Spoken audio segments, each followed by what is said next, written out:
Well, we know a lot about the Bilderberg Group. It was officially founded in 1954 at the Bilderberg Hotel in the Netherlands, and that's why it gets its name, Club Bilderberg. But really, it was a meeting of what was left of the European financial elite, the German financial elite, the Krumps and others that had funded Hitler with the Anglo-American British U.S. elite. And so kind of a teaming up during the Marshall Plan of those two groups, and declassified U.S. Army documents that have been covered by major British and U.S. newspapers confirm that actually the Nazis, when they were losing in 1944, planned to put their money into offshore corporations to try to have a rebirth of the Fourth Reich, the Third Reich as a Fourth Reich, through a corporate system based around a European Union.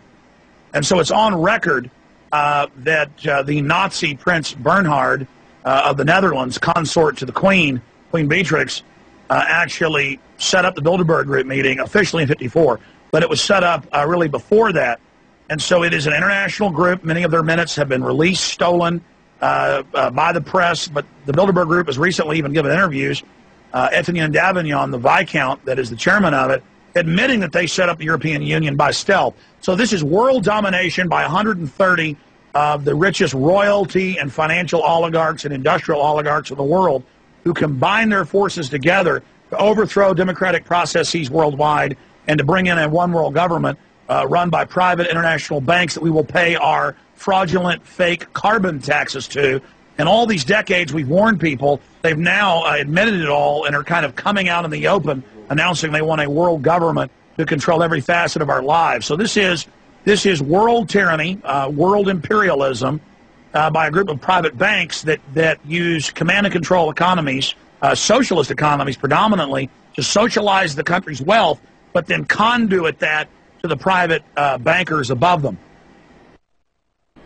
Sure, we know quite a bit now because of declassified Army documents that have been in the U.S. and British press recently. Also, Bilderberg has become more arrogant because they've already been exposed, so why not go public? Releasing documents how they covertly set up the European Union with the Treaty of Rome in 1957, though the public's told the European Union was set up in 2000.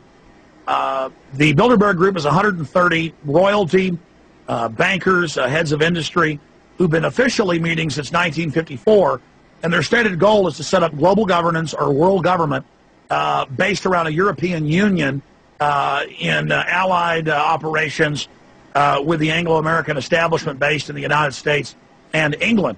And in 1954 was the first official meeting, but it's been declassified in U.S. Army documents that the Germans knew they were going to lose by 1944. So they decided to put their hundreds of billions of dollars of stolen loot into dummy corporations to then set up a European Union in the near future. And so the Bilderberg Group is a merger of Nazi assets with the Anglo-American establishment for world domination against Russia, China, Central and South America, and Asia and Africa. And this is what the globalism is, what the New World Order is. So they're bankrupting the world economy by design, and we had sources inside Bilderberg this year that confirmed this. They're bankrupting the world economy by design, lowering oil prices by design to bankrupt Saudi Arabia, Russia, Venezuela. And by the way, George Soros, since we broke this months ago, has bragged at Davos that, oh yes, they've lowered oil prices to bankrupt things. So they're very proud of this to exacerbate the world depression so they can then pose as the saviors, bringing in a new financial architecture, giving themselves even more power with the new Bank of the World that we will pay our carbon taxes to. So this is a hellish system. It's not free market.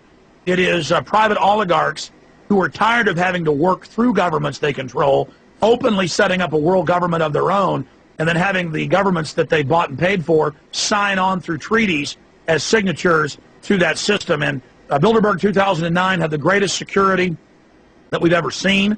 Bilderberg 2009, they arrested dozens and dozens of private citizens just walking down the beach. London Guardian reporter Charlie Skelton was arrested twice. American Free Press reporters were arrested. Just regular tourists for a 2.5-mile area were arrested. They have the Army, the Navy, the Marines out guarding it there in Greece, right outside Athens. Just absolutely amazing. And the list of the Bilderberg Group, which they now release, is out. And we do now know what their agenda for 2009-2010 is. The agenda is to accelerate the depression worldwide and to make it as bad as they can and as fast as they can so that they can bring the world to their knees, panic the public into giving into this new financial world government architecture that will openly be run by a private consortium of central bank owning families. And so they're making a mad gamble for the entire planet. They also want to set up a World Health Organization as a global health department with control over every nation.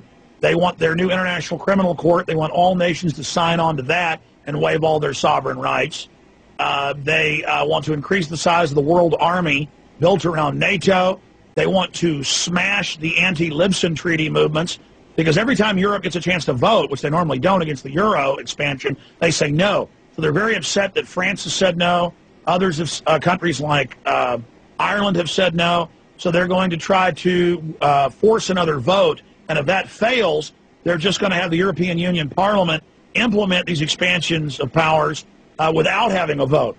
So we see Europe literally just descending into the depths of fascism, literally from the ashes of the Third Reich. We see the rising of a Fourth Reich, which is a bizarre mutation and a hybrid between the British Empire, the U.S. Empire, and the Nazi Empire.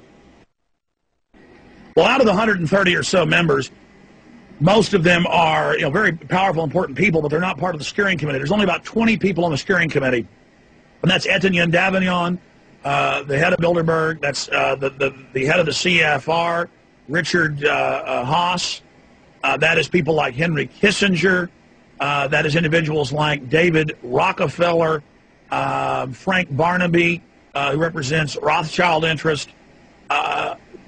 These are the people that we're talking about, these 20 or so individuals at Bilderberg. They set the agenda. And then they have university experts and scientists and advisors in media and academia and finance who are there basically advising them on the best ways to implement the already ongoing program of world government and tyranny. They just fine-tune things and work out disputes at this once-a-year meeting that they have at the Bilderberg Group Conference.